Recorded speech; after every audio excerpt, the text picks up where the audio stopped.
രത്നങ്ങൾ വിവിധ വർണ്ണങ്ങളിലും രൂപങ്ങളിലും. രത്നങ്ങളെക്കുറിച്ച് കൂടുതലറിയാം രത്നശാസ്ത്രയിൽ. കൂടെയുള്ളത് ഉണ്ണികൃഷ്ണൻ ശിവാസ്. രത്നശാസ്ത്രയിലേക്ക് സ്വാഗതം സർ. നമസ്കാരം. നമസ്തേ. നമ്മൾ കഴിഞ്ഞ എപ്പിസോഡ് വളരെ ഒരു ഇൻട്രസ്റ്റിംഗ് ആയിട്ടുള്ളൊരു എപ്പിസോഡായിരുന്നു. നമ്മൾ മുത്തുകളെക്കുറിച്ച്, മുത്തുകളുടെ പ്രത്യേകതകളെക്കുറിച്ച്, അതിനെ നമ്മൾ പരിപാലിക്കുന്ന രീതികളെക്കുറിച്ചൊക്കെ നമ്മൾ ചർച്ച ചെയ്യുകയുണ്ടായി. അത് ഒരു രത്നം അല്ലെങ്കിൽ ഒരാളുടെ ബർത്ത് സ്റ്റോൺ എന്നതിനപ്പുറം ഒരാളൊരു സൗന്ദര്യവർദ്ധന രീതിയിലും പേഴ്സിനെ ഉപയോഗിക്കുന്ന അല്ലെങ്കിൽ ആ ഒരു കാര്യങ്ങൾ നമ്മൾ ചർച്ച ചെയ്യുന്നുണ്ടായി.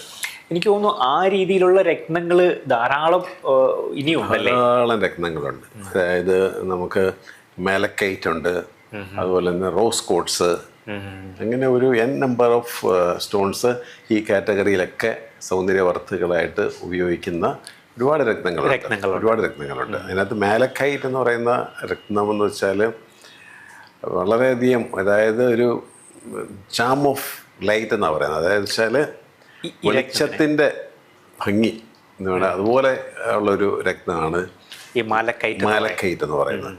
അതിനകത്ത് ചെറിയ മൂലകങ്ങൾ, പ്രധാനമായിട്ടും കോപ്പർ അടങ്ങിയിട്ടുള്ള, ജമ്പ് അടങ്ങിയിട്ടുള്ള ഒരു രത്നമാണത്. അത് വളരെ സോഫ്റ്റ് ആയിട്ടുള്ളതുണ്ട്, ഹാർഡായിട്ടുള്ളതുമുണ്ട്. അപ്പോൾ അത് ഈ കോപ്പർ ഏരിയയിൽ, അതായത് മാലക്കൈറ്റ് മൈൻ ചെയ്തെടുക്കുന്ന ഏരിയയിൽ കോപ്പറിൻ്റെ ധാരാളമായിട്ടുള്ള ഡെപ്പോസിറ്റ്സ് കാണാൻ സാധിക്കും. കോപ്പറാണ് ഇതിനകത്തുള്ളത്. അപ്പം ഇത് എന്ന് പറയുന്നത് പണ്ട് ഗ്രീക്കുകാരൊക്കെ ഇത് പൊടിച്ച് കണ്ണ് എഴുതാനായിട്ട് അവർ ഉപയോഗിച്ചു. അന്ന് അവർ കണ്ണ് എഴുതുന്നത് എന്തിനാന്ന് ചോദിച്ചാൽ മറ്റുള്ള ഒരു ദൃഷ്ടിയൊന്നും ഉണ്ടാകാതിരിക്കാനായിട്ട് ഒരു പ്രൊട്ടക്ഷൻ കൂടി ആയിട്ടാണ് അവർ ആ മാലക്കൈറ്റിൻ്റെ പൗഡർ ഒരു പ്രത്യേക രൂപത്തിലെടുത്തിട്ട്, അത് കുറച്ചല്ല, അത് യൂസ് ചെയ്തിരുന്നു. അപ്പം നല്ല പച്ചയും വെള്ളയും മിക്സ് ചെയ്തിട്ടുള്ള ഒരു പ്രത്യേക ഷെയ്ഡാണ് ഈ കല്ലിന്. ഭയങ്കര ഭംഗിയുള്ള കല്ലാണ്. എനിക്ക് കുറച്ച് വലിയ സൈസിലൊക്കെയാണ്, വലിയ സൈസിലാണ് ഉപയോഗിക്കുന്നത്.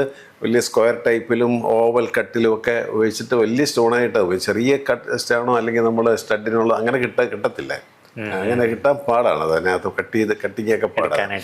അപ്പോൾ അതെന്ന് വെച്ചാൽ അതിനകത്ത് ഈ കോസ്മെറ്റിക്സിന് അത് വരുന്നത്. കാരണം വെച്ചാൽ അതിനകത്ത് കോസ്മെറ്റിക്സ് എന്ന് പറഞ്ഞാൽ ഇത് ഡസ്റ്റ് ഒരുപാട്, അതായത് നമ്മുടെ പൊല്യൂഷൻസ് ഉള്ള ഏരിയയിലൊക്കെ ഈ കല്ലുകൾ ഒരുപാട് നമ്മളെ പൊല്യൂഷൻസ് എന്നൊക്കെ അതിൻ്റെ ഒരു നെഗറ്റീവ് എഫക്റ്റിൽ നിന്നൊക്കെ കളയും, നമ്മളെ പ്രൊട്ടക്റ്റ് ചെയ്യും. കാരണം ഇതിനകത്ത് ഈ കോപ്പറിൻ്റെ അംശവും മറ്റ് ഘടകങ്ങളും കൂടെ കിടുമ്പോൾ ഒരു കൊളാജിൻ, ഒരു എലാസ്റ്റിസിറ്റി ഉണ്ടാവും. കൊളാജിൻ്റെ അംശം നമ്മുടെ ബോഡിയിലുണ്ടാകും. മനസ്സിലായില്ലേ? അപ്പോൾ നമുക്ക് ഇതിനെ നമ്മളൊരു ഡീടോക്സിഫിക്കേഷൻ അല്ലെങ്കിൽ ഡീടോക്സിഫിക്കേഷൻ പോലെ ഉപയോഗിക്കാം. ഇത് ഈ പറഞ്ഞ പോലെ പല കമ്പനിക്കാരും കമ്പനികളും മാലക്കൈറ്റിൻ്റെ ഒക്കെ കോസ്മെറ്റിക്സ് വരുന്നുണ്ട്. അതിനകത്ത് പൗഡർ മിക്സ് ചെയ്തിട്ട് യൂസ് ചെയ്യുന്നുണ്ട്.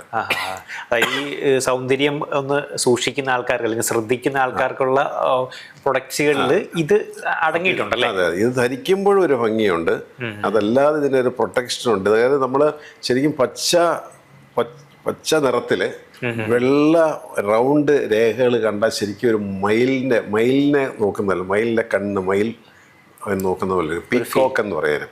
പീക്കോക്ക് ഷെയ്ഡാണ് ഇതിന് ഈ സ്റ്റോണിനുള്ളത്. വളരെ കോമൺ ആയിട്ട് ഉപയോഗിക്കുന്ന ഒരു രത്നമാണോ? കോമൺ ആയിട്ട് ഉപയോഗിക്കുന്നു. അപ്പോൾ ആർക്ക് വേണം നമുക്ക് ഉപയോഗിക്കും. ഇപ്പോൾ സ്കിന്നിനൊക്കെ ഒരുപാട് പ്രോബ്ലംസ് ഒക്കെ ഉള്ളവർ, സ്കിൻ റാഷസ് അത് ഇതൊക്കെ ഉള്ളവർക്ക് നമ്മൾ മാലക്കൈറ്റ് കൊടുക്കാറുണ്ട്. സ്റ്റോൺ കൊടുക്കാം, രത്നങ്ങളിലൂടെ കോമ്പിനേഷനിൽ കൊടുക്കും. മെത്തിസ്റ്റ് മാലക്കൈറ്റ് ഒരു കോമ്പിനേഷൻ ഉണ്ട്. ആ കോമ്പിനേഷനിൽ കൊടുത്തു കഴിഞ്ഞാൽ ഇതുപോലുള്ള കാര്യങ്ങളൊക്കെ ഒരു പരിധി വരെയും എക്സ്റ്റെൻഡ് ചെയ്യും, നമുക്കൊന്ന് പ്രതിരോധിക്കാനായിട്ട്. എനിക്ക് ഞാൻ പറഞ്ഞ പോലെ ഇത് കുറച്ച് ഈ ചെറിയ സ്റ്റഡ്സിൻ്റെയോ അല്ലെങ്കിൽ റിങ്ങിൻ്റെ ഒക്കെ രൂപത്തിൽ ഉപയോഗിക്കുന്നത് വളരെ കുറവായിരിക്കും. മാലയൊക്കെ ആയിട്ട് നമുക്കിത് ഉപയോഗിക്കാം. മലയൊക്കെ എടുക്കുമ്പോൾ ഇത് ഒറ്റ മാല മാത്രം മതി. നെക്ലസുകളുണ്ട്.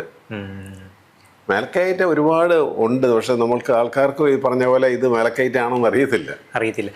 അത് പറഞ്ഞപ്പോഴാണ് എനിക്കൊരു കാര്യം ഓർമ്മ വന്നത്. നമ്മൾ ഇതിനെക്കുറിച്ച് ഇങ്ങനെ പറഞ്ഞപ്പം നമ്മുടെ വേൾഡ് കപ്പ്, അത് സാറ് പറഞ്ഞൊരു കാര്യം ഞാൻ ഓർക്കുന്നു.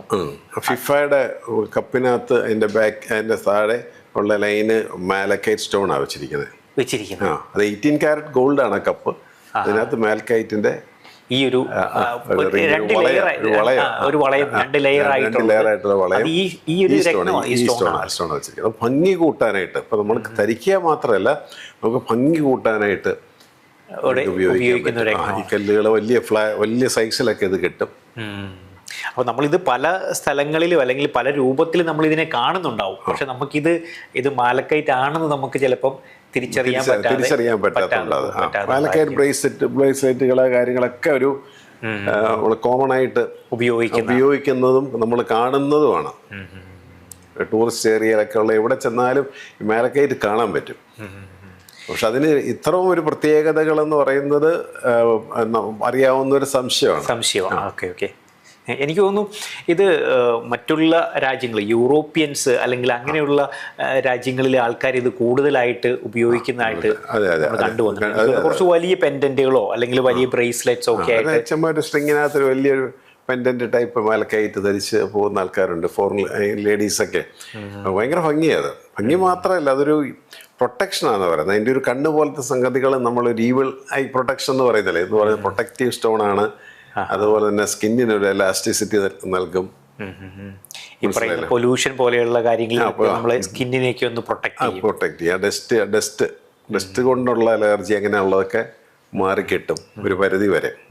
പക്ഷെ എനിക്ക് ഇതൊക്കെ പറയുമ്പോഴും നമുക്ക് മനസ്സിലാകുന്നത് ഈ രത്നങ്ങൾക്കുള്ള വിവിധ തരത്തിലുള്ള ഉപയോഗങ്ങളാണ്. നമ്മൾ ഇതിൻ്റെ കാണുന്ന ഒരു ഭംഗി, ഒരു എക്സ്റ്റേണൽ ബ്യൂട്ടി ഉണ്ട്. അത് കൂടാതെ നമുക്ക് തരുന്ന മെഡിസിനൽ എഫക്ട്സുകളൊക്കെ നമുക്കിതിനകത്തുണ്ടല്ലോ. ചില രത്നങ്ങൾ നമുക്കൊരു ഇമോഷണലി ഒക്കെ നമ്മളെ ഒന്ന് ബാലൻസ് ചെയ്യാൻ നമ്മളെ വളരെയധികം സപ്പോർട്ട് ചെയ്യുന്ന രത്നങ്ങളുണ്ട്. അപ്പം രത്നങ്ങൾക്ക് ഒരു ഗുണമല്ല, ഒന്നിലധികം മൾട്ടിപ്പിൾ ആണ്. കാരണം നമ്മളൊരു രത്നം ധരിച്ചാൽ സാറേ ഞാൻ ഈ രത്നം ധരിക്കുമ്പോഴത്തേക്കും എനിക്ക് ജോലി ഇവിടുന്ന് ട്രാൻസ്ഫർ ചെയ്തിട്ട് ഇങ്ങനെയുള്ള ചോദ്യങ്ങളൊക്കെ ബാലിശമായ ചോദ്യങ്ങളും ആൾക്കാർ ചോദിക്കാറുണ്ട്. ഞാൻ പറഞ്ഞു അങ്ങനെ ഒരു പർട്ടിക്കുലർ കാര്യത്തിന് വേണ്ടിയിട്ട് ഒരു രത്നങ്ങളും ഇല്ല.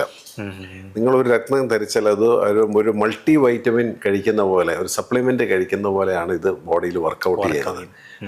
കുറച്ച് കാര്യങ്ങളൊക്കെ നമുക്ക് ഒരു മൈനസ് പോയിന്റിൽ നിൽക്കുകയാണെങ്കിൽ, ഇപ്പം നമ്മളിപ്പം വൈറ്റമിൻ സിയും ഇയും ഒക്കെ കുറവാണ്, അല്ലെ ഡി കുറവാണെന്ന് പറഞ്ഞിട്ട് നമ്മൾ അതിൻ്റെ സപ്ലിമെന്റ് കഴിക്കുന്നതോടുകൂടി ഇത് ഇമ്പ്രൂവ് ചെയ്യുന്ന മാത്രമല്ല നമ്മുടെ ഹെൽത്തും ഇമ്പ്രൂവ് ചെയ്യുവാണ്.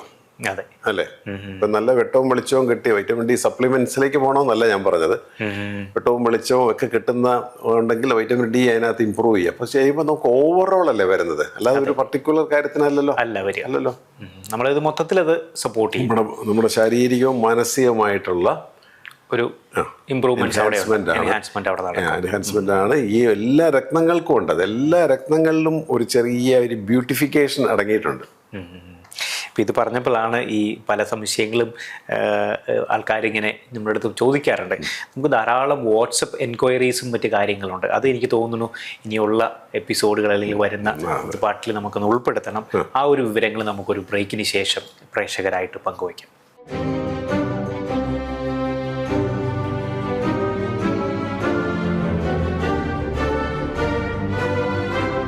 നമ്മൾ ഒരു അത്ര പരിചിതമല്ലാത്ത ഒരു രത്നത്തെ നമുക്ക് പ്രേക്ഷകരോട് നമ്മൾ പരിചയപ്പെടുത്തി. അതായത് മാലക്കൈറ്റ് എന്ന് പറയുന്ന രത്നത്തെ, അതിൻ്റെ പ്രത്യേകതകൾ, അതിൻ്റെ യൂസസ് ഒക്കെ നമ്മൾ പറയുകയുണ്ടായി.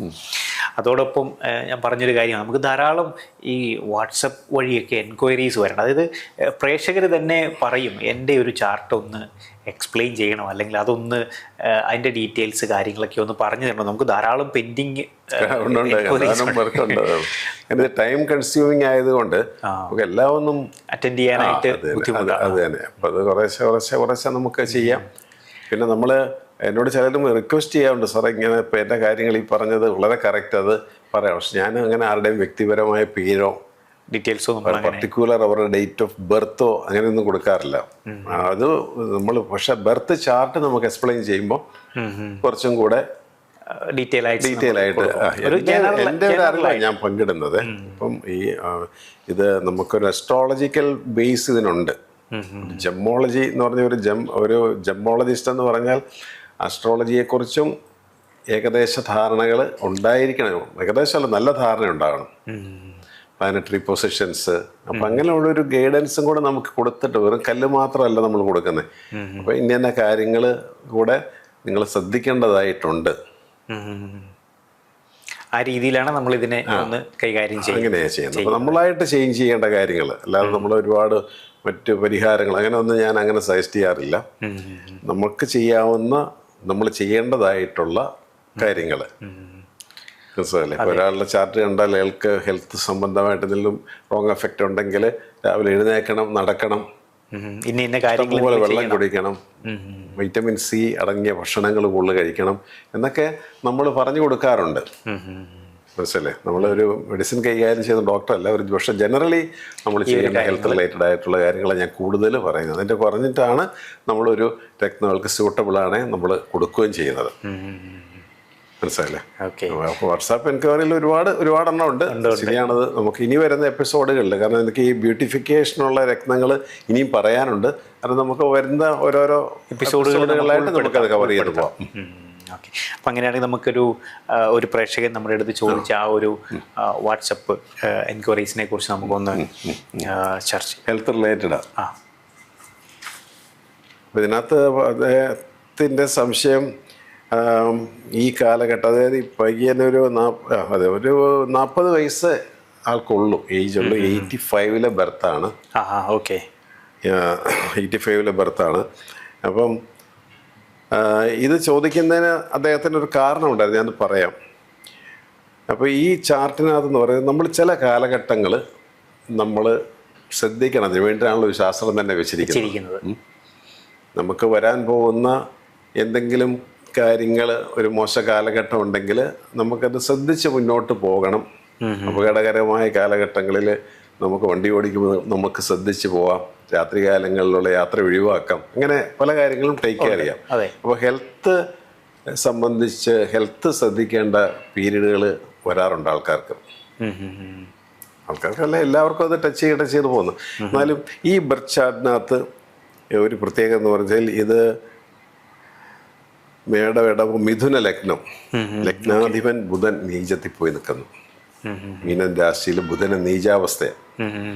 അത് അദ്ദേഹത്തിന്റെ കർമ്മ ഏരിയയും കൂടെ 10th ഹൗസിലാണ് പോയി നീചപ്പെട്ട് നിൽക്കുന്നത്. ഇപ്പം മേടം, ഇടവം, മിഥുനത്തിന്റെ 10th ഹൗസ് എന്ന് പറയുമ്പോൾ മീനം വന്നു. മിഥുനം മൂലം ഇങ്ങോട്ട് എണ്ണിക്കഴിഞ്ഞാൽ 10ാമത്തെ ഹൗസ് എന്ന് പറയുന്നത് മീനം രാശിയാണ്, ജലരാശിയാണ്.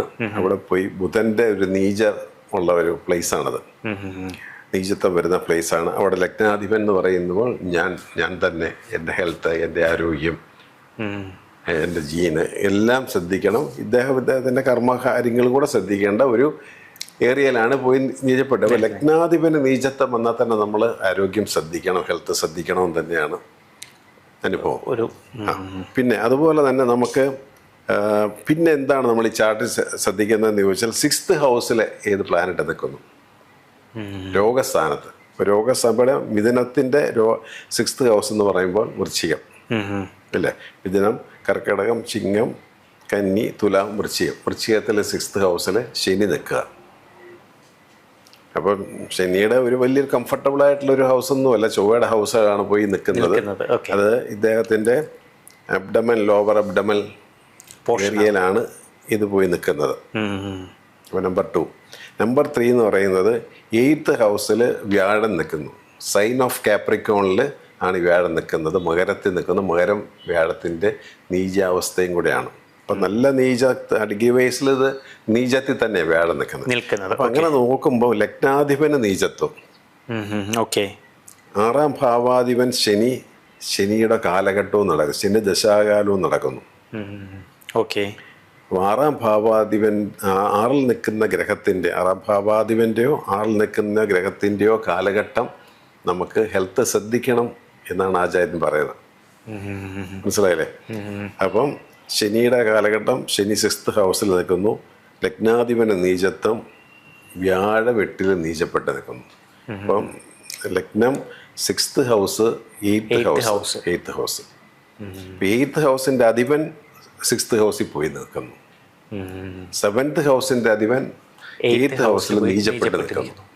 അപ്പം ഈ കാലഘട്ടം, അതായത് ഈ 2020 മുതൽ അദ്ദേഹത്തിന് ശനിദശ തുടങ്ങിയപ്പോൾ മുതൽ ഹെൽത്ത് ഇഷ്യൂസ് സ്റ്റാർട്ട് ചെയ്തു. ഇപ്പം അദ്ദേഹത്തിന് ചെറിയ ആൻജിയോപ്ലാസ്റ്റ് ഒക്കെ ചെയ്തിട്ട് ഹെൽത്തിലെ ആൻജിയോഗ്രാം ചെയ്ത് സ്റ്റണ്ടൊക്കെ ഇട്ടിട്ട് നിൽക്കുന്നു. അപ്പൊ ആള് 40ാമത്തെ വയസ്സിലാണെന്ന് ആലോചിച്ചോണം. അപ്പം അതുകൊണ്ടാണ് അദ്ദേഹം ഇങ്ങനെ ഒരു ക്വസ്റ്റ്യൻ എന്നോട് ചോദിച്ചത് ഈ കാലത്ത്. അപ്പോൾ ആദ്യം അദ്ദേഹം അതൊക്കെ പറയുന്നത് പിന്നീടാണ്. പക്ഷേ ഈ ചാർട്ട് കണ്ടപ്പോഴേ ഞാൻ പറഞ്ഞു നിങ്ങൾ ഹെൽത്താണ് ശ്രദ്ധിക്കേണ്ടത്. വളരെയധികം സൂക്ഷിക്കേണ്ട ഒരു സമയമാണല്ലേ? വളരെയധികം ഹെൽത്ത് സൂക്ഷിക്കേണ്ടതാണ്. കാരണം ഈ 8th ഹൗസിൽ ഈ വ്യാഴം നീചപ്പെട്ട് കഴിഞ്ഞ് വ്യാഴമായിട്ട് കണക്റ്റഡ് ആണ് നമുക്ക് ഈ ട്രൈഗ്ലിസൈഡ്സ്, കൊളസ്ട്രോള്, ഫാറ്റി ലിവർ, ഇതെല്ലാം. നമ്മൾ മെഡിക്കൽ ലൈനല്ല, ഡോക്ടേഴ്സാണത് പറയേണ്ടത്.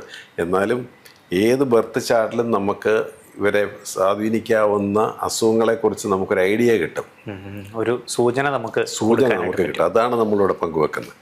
അല്ലാതെ നമ്മൾ മെഡിക്കൽ ആൾക്കാരെ കവച്ച് വെച്ചിട്ടല്ല പറയുന്നത് കേട്ടോ. അപ്പോൾ ഇതിനകത്ത് കാരണം പണ്ട് ഞാൻ പറഞ്ഞിട്ടുണ്ട്, പണ്ടത്തെ വൈദ്യന്മാർ, വളരെ വൈദിക ശ്രേഷ്ഠന്മാർ, അവർ ഈ ബർത്ത് ചാർട്ട് ചെക്ക് ചെയ്യുമായിരുന്നു. സ്റ്റോൺ കൊടുക്കുന്നതിന് അല്ല അവർക്ക് മരുന്ന് കൊടുക്കുന്നതിന് വൈദ്യന്മാർ മരുന്ന് കൊടുക്കുന്നതിന് മുന്നേ ബർത്ത് ചാർട്ടിലൂടെ നോക്കുമായിരുന്നു. അപ്പോൾ അതിനകത്ത് നമുക്ക് സ്കാൻ ചെയ്യുന്ന പോലെ കിട്ടുന്നത്. ഇദ്ദേഹത്തിൻ്റെ ഹെൽത്താണ്. അപ്പോൾ കൊളസ്ട്രോൾ, ട്രൈഗ്ലിസൈഡ്സ് ആണ് കൂടി നിൽക്കുന്നത്. അപ്പോൾ ഹാർട്ടിന് പ്രോബ്ലം ഉണ്ടാകാം.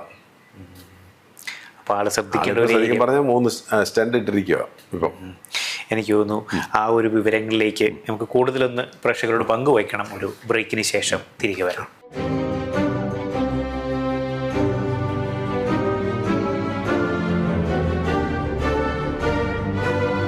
നമ്മളൊരു വ്യക്തിയുടെ ചാർട്ടിനെ കുറിച്ചാണ് പറഞ്ഞത്. ആള് വളരെയധികം ശ്രദ്ധിക്കേണ്ട ഒരു കാലഘട്ടത്തെ കുറിച്ചാണ് നമ്മൾ നമുക്ക് ആ 6th, 8th, 12th ഹൗസുകളിൽ നിൽക്കുന്ന ഗ്രഹങ്ങൾ, ലഗ്നാധിപൻ നിൽക്കുന്ന ഗ്രഹങ്ങൾ, ഈ കാലഘട്ടങ്ങൾ, ലഗ്നാധിപൻ്റെ കാലഘട്ടമൊക്കെ നമുക്ക് കുറച്ച് അനുകൂലമായിട്ടാണ് വേണ്ടത്. പക്ഷെ ലഗ്നാധിപൻ നീചത്തിലൊക്കെ നിന്നാൽ ആ വ്യക്തി ഹെൽത്ത് പരമായിട്ട് ഒന്ന് ശ്രദ്ധിക്കണം എന്നേ ഉള്ളൂ. 6th, 8th എല്ലാം റോങ് സൈഡിൽ പോയി കഴിഞ്ഞാൽ ഹെൽത്ത് ഇഷ്യൂസ് വളരെ ചെറുപ്പം മുതലേ തന്നെ വരാൻ ചാൻസസ് കൂടുതലുണ്ട്. അതിനുള്ള പ്രിക്വേഷൻ എന്ന് പറയുന്നത് ഇദ്ദേഹം ചെയ്യേണ്ടത് എന്ന് വെച്ചാൽ മെഡിക്കൽ ചെക്കപ്പുകൾ ഫ്രീക്വൻറ്റ് ഈ വ്യക്തി എടുക്കേണ്ട ഒരു മുൻകരുതലായിരുന്നു. മുൻകരുതൽ. പിന്നെ ഈ കൊളസ്ട്രോൾ, ട്രൈഗ്ലിസൈഡ്സ് കുറയ്ക്കാൻ എന്തോ ആണല്ലോ, എക്സസൈസുകൾ തന്നെ. അല്ലെങ്കിൽ ആളുടെ ഭക്ഷണക്രമങ്ങളൊന്നും ഇനിയിപ്പോൾ അദ്ദേഹത്തിന് ഇങ്ങനെ ഒരു ട്രീറ്റ്മെൻറ്റിൽ കൂടെ പോകുന്നുണ്ട്. ഡോക്ടർ പറയുന്നത് പോലെ നടക്കുക, ചെറിയ ബ്രീത്തിങ് എക്സസൈസ് ഒക്കെ ചെയ്ത് തന്നെ മുന്നോട്ട് കൊണ്ടുപോകണം. അപ്പോൾ ഒരാൾക്ക് 6th ഹൗസിൻ്റെ 6th ഹൗസിൽ നിൽക്കുന്ന ഗ്രഹത്തിൻ്റെ പീരീഡോ 6th ഹൗസിൻ്റെ അധിപനോ റോങ് സൈഡിൽ നിൽക്കുകയും ആ കാലഘട്ടം ദശാകാലം വരുമ്പോൾ നമ്മൾ ആരോഗ്യപരമായ കാര്യങ്ങൾ കൂടുതൽ ശ്രദ്ധിക്കണം. ഒരു 6th ഹൗസ് എന്ന് പറയുന്നത് എപ്പോഴും നമുക്ക് രോഗം, കടം, ശത്രു, ബാധ്യതകൾ തരുന്ന ഒരു ഹൗസാണത്. ആ ഹൗസിൽ നിൽക്കുന്ന ഗ്രഹങ്ങളുടെ കാലഘട്ടങ്ങളാണ് നമ്മൾ ശ്രദ്ധിക്കേണ്ടത്. പിന്നെ അതുപോലെ തന്നെ ബിസിനസ്സോ കച്ചവടമോ അല്ലെങ്കിൽ മറ്റ് സാമ്പത്തിക ഇടപാടുകൾ ചെയ്യുന്നവരും ശ്രദ്ധിക്കണം. കടവും ബാധ്യതയും കൂടെ വരുത്തി വെക്കുന്ന 6th ഹൗസിൽ ഒരു പ്ലാനറ്റ് നിൽക്കുന്നു. ഇപ്പോൾ സൂര്യൻ നീചത്തിൽ നിൽക്കുന്നു, 6th ഹൗസിൽ നിൽക്കുന്നു. അതിൻ്റെ ആ കാലഘട്ടത്തിൽ ഒരു പുതിയ ബിസിനസ് തുടങ്ങുന്നത് വളരെ ആലോചിച്ചിട്ട് വേണം ചെയ്യാനായിട്ട്. ഇങ്ങനെയുള്ള ഡിഫറെൻറ്റ് ആസ്പെക്ട്സിലും ആംഗിൾസിലുമാണ് ഇത് നമ്മൾ ചെക്ക് ചെയ്യേണ്ടത്. അല്ല ഒരു പർട്ടിക്കുലർ കാര്യത്തിന് വേണ്ടിയിട്ടല്ല ഇത് ചാർട്ട് നോക്കുന്നത്. ഓവറോൾ ചാർട്ട് നോക്കുമ്പോൾ നമ്മൾ എന്തൊക്കെ സ്റ്റെപ്പുകൾ എടുക്കണം, മുൻകരുതലുകൾ നമുക്ക് അടുത്ത ഒരു വർഷത്തേക്ക് നമുക്ക് ഒരു ചാർട്ട് വേണം പ്ലാൻ ചെയ്യാൻ പറ്റും. ഈ ഒരു പർട്ടിക്കുലർ വ്യക്തിയെ സംബന്ധിച്ചിടത്തോളം ആള് വളരെയധികം ശ്രദ്ധിക്കേണ്ട ഒരു മേഖലയായിരുന്നു ആളുടെ ആരോഗ്യപരമായിട്ടാണ് പുള്ളി ആദ്യം ചെറുപ്പം മുതലേ തന്നെ ആരോഗ്യമായിരുന്നു ശ്രദ്ധിച്ച് ബോഡി ലെവൽ, ബാക്കിയുള്ള കൊളസ്ട്രോൾ ആ ലെവലെല്ലാം എപ്പോഴും ഒരു മിനിമത്തിൽ കൊണ്ട് നിർത്തുകയും പ്രോപ്പറായുള്ള എക്സസൈസുകൾ ചെയ്യുക. പിന്നെ ഇത് ഈ വയറ് നിൽക്കുന്ന, അതായത് ഈ 6th ഹൗസിൽ ഈ ശനി നിൽക്കുന്നത് പുള്ളിയുടെ അബ്ഡമൻ, ലോവർ അബ്ഡമൻ പോർഷൻ. അപ്പോൾ ഇങ്ങനെയുള്ള ആൾക്കാർക്ക് ഒരിക്കൽ പോലും ഈ കോൺസ്റ്റിപ്പേഷൻ പോലുള്ള കാര്യങ്ങൾ ഉണ്ടാകാതെ ശ്രദ്ധിക്കണം. വയറ് ശുദ്ധി വന്നാൽ എല്ലാം ശുദ്ധിയായി. എപ്പോഴും നമ്മുടെ ആചാര്യന്മാരും നമ്മുടെ മുത്തച്ഛനും മുത്തശ്ശിമാരും ഒക്കെ പറയുമല്ലോ, പിന്നെ വയറ് ഓരോ മാസം 2 മാസം കൂടുമ്പോൾ വയറ് ശുദ്ധിയാക്കുക, വയറിളക്കുക, അങ്ങനെയൊക്കെ ചെയ്ത് കഴിയുമ്പോൾ ഉദരശുദ്ധി വരുമ്പോൾ തന്നെ രോഗങ്ങൾ, ഈവൻ നടുവേദന പോലും നല്ലോണം നമ്മൾ വയർ ശുദ്ധിയായി കഴിഞ്ഞാൽ ചിലപ്പോൾ പോകുന്ന കേസുകളുണ്ടെന്നാണ് പറയുന്നത്. എനിക്ക് അങ്ങനെയുള്ള പല വൈദ്യന്മാരും ഡോക്ടേഴ്സും ഒക്കെ ആയിട്ട് എനിക്ക് നല്ല കണക്ഷൻ, ഞാൻ നല്ല ബന്ധം കീപ്പ് ചെയ്യാറുണ്ട്. അവരോടൊക്കെ എൻ്റെ ഈ സംശയങ്ങളൊക്കെ ചോദിക്കാറുണ്ട് ഞാൻ. അതുകൊണ്ട് അത് ഞാൻ പങ്കുവെക്കുന്നതേ ഉള്ളൂ കേട്ടോ, നമ്മളൊരു ഡോക്ടറല്ല. ഇപ്പം ഈ ഒരു വ്യക്തിക്ക് ഈ ഒരു പർട്ടിക്കുലർ ചാർട്ടിൽ നമുക്ക് ഉപയോഗിക്കാൻ പറ്റുന്ന രത്നം ഏതാ? ലഗ്നാധിപൻ്റെ കല്ല് തന്നെ ഉപയോഗിക്കാം. ലഗ്നാധിപൻ നീചത്തിൽ നിന്നാൽ അതിൻ്റെ കല്ല് കൊടുക്കാം. പക്ഷെ ലഗ്നാധിപൻ അല്ലാതെ ഗ്രഹങ്ങൾ നീചത്തിൽ നിന്നാൽ അത് വളരെയധികം നമ്മൾ നോക്കിയിട്ടും ശ്രദ്ധിച്ചിട്ടും കൊടുക്കാൻ പറ്റുമോ ഇല്ലയോ നോക്കിയിട്ടേ ഉള്ളൂ. കാരണം രത്നങ്ങളുടെ ആക്ടിവേഷൻ, ലഗ്നാധിപന് നീചിത്തം വന്നാൽ 100% ഇദ്ദേഹത്തിന്റെ എമറാൾഡ് തന്നെയാണ് ഇദ്ദേഹത്തിന്റെ സ്റ്റോൺ. അത് അത്യാവശ്യം നല്ലൊരു ക്യാരക്ടേജ് ആൾക്ക് യൂസ് ചെയ്യണം. നല്ല ക്യാരറ്റ്. ഒരു എമറാൾഡ് പറഞ്ഞ പോലെ വലിയ ഹാർഡ്നെസ്സോ അപകടകാരിയൊന്നുമല്ല. എമറാൾഡ് ഒരു സോഫ്റ്റ് ആയിട്ടുള്ള ഒരു സ്റ്റോൺ കാറ്റഗറി തന്നെ, പ്രീഷ്യസ് കാറ്റഗറി പെടുന്ന കല്ലാണ്. അതൊരു ആവശ്യത്തിന് ഒരു 4 ക്യാരറ്റോ 5 6 ക്യാരറ്റ് ഉപയോഗിക്കാൻ പറ്റും. മറ്റ് കല്ലുകളൊന്നും അദ്ദേഹത്തിന് അത്ര ഇണക്കമുള്ള സ്റ്റോണുകളല്ല. ഏറ്റവും നല്ലത് ആൾ ഈ എമറാൾഡ് ഉപയോഗിക്കുന്നതാണ്. അത് നമുക്ക് ലൈഫ് ലോങ് ആ സ്റ്റോൺ തന്നെ ഉപയോഗിക്കാം. അതല്ല, ക്യാരറ്റിൽ ഒരു റിങ് ഇട്ടാൽ മതി, റിങ്ങായിട്ട് കെട്ടിയിടുക. കൂടെ ഒപ്പം തന്നെ അദ്ദേഹം ഇപ്പം ഡോക്ടർ പറയുന്ന പോലെ കാര്യങ്ങൾ ചെയ്യുക. എക്സസൈസോ ബ്രീത്തിങ് എക്സസൈസോ പ്രാണായാമം ഒന്നും മുടക്കാതെ ചെയ്യണം. അങ്ങനെയുള്ള ഒരു ചാർട്ടാണിത്. അതാണ്. അപ്പം നമ്മൾ കല്ല് മാത്രമല്ല എമറാൾഡ് നമുക്ക് മറ്റു ഒരുപാട് സവിശേഷ കരിയർ ഏരിയയിലേക്ക് നിൽക്കുന്നതുകൊണ്ട് കരിയറിനൊക്കെ ചേഞ്ചസ് വരും. മനസ്സിലായല്ലേ? രത്നാധിപന്റെ ആ ഒരു രത്നം തന്നെ ഉപയോഗിക്കുമ്പോൾ റോങ് പ്ലാനറ്ററി പൊസിഷന്റെ പീരീഡ് നടക്കുമ്പോൾ, ഇപ്പോൾ പ്രത്യേകിച്ച് ഇപ്പോൾ ഇദ്ദേഹത്തിൻ്റെ പോലെ 6th ഹൗസിൽ നടക്കുന്ന ശനിയുടെ പീരീഡിൽ ശനിയുടെ കല്ലൊന്നും അവിടെ തൊടാൻ പറ്റില്ല. പിന്നെ ഇദ്ദേഹത്തിന് ഈ കല്ല് നമ്മൾ കൊടുക്കുമ്പോഴും നമ്മൾ പറയുന്നത് ഇത്രേ ഉള്ളൂ, ഇത് നിങ്ങൾക്കൊരു പ്രൊട്ടക്റ്റീവ് സ്റ്റോണായിട്ട് മാത്രമേ നിങ്ങളിപ്പോൾ കാണാവുള്ളൂ. പ്രോസ്പെറിറ്റി പ്രതീക്ഷിക്കരുത്. ആ രീതിയിൽ വേണം ആൾ ഈ രത്നധാരണത്തിലേക്ക് എത്താനായിട്ട്. എനിക്ക് തോന്നുന്നു ഇന്നത്തെ എപ്പിസോഡിൽ നമുക്ക് ധാരാളം വിവരങ്ങളുണ്ടായിരുന്നു. രത്നങ്ങളെ നമ്മൾ പുതിയ മാലക്കൈറ്റ് എന്ന് പറയുന്ന പുതിയ രത്നമല്ല, എന്നാലും നമ്മൾ പ്രേക്ഷകരോട് അതിൻ്റെ വിവരങ്ങൾ നമ്മൾ പങ്കുവെച്ചു. ഒരു പ്രേക്ഷകൻ്റെ ഒരു എൻക്വയറി നമ്മൾ അറ്റൻഡ് ചെയ്തു. എനിക്കൊന്ന് ധാരാളം വിവരങ്ങൾ ഇന്നത്തെ എപ്പിസോഡിൽ ഉണ്ടായിരുന്നു. കൂടുതൽ വിശേഷങ്ങളും വിവരങ്ങളുമായിട്ട് അടുത്തുള്ള എപ്പിസോഡുകൾ നമുക്ക് ഈ എൻക്വയറീസ് എന്ന് പറഞ്ഞാൽ നമ്മൾ ബർത്ത് ചാർട്ട് മാത്രം നമ്മൾ അനലൈസ് ചെയ്യുന്നത് കുറച്ചുകൂടെ ഡീറ്റെയിൽ ആയിട്ട് ആൾക്കാർക്ക് മനസ്സിലാകാനായിട്ട് പലരുടെ ചോദ്യത്തിനുള്ള ഉത്തരമായിട്ടായിരിക്കും നമ്മൾ എപ്പിസോഡ് ചെയ്യുന്നത്. എനിക്ക് തോന്നുന്നു അടുത്തൊരു എപ്പിസോഡിൽ കൂടുതൽ വിശേഷങ്ങളുമായിട്ട് കണ്ടുമുട്ടാം. നമസ്കാരം.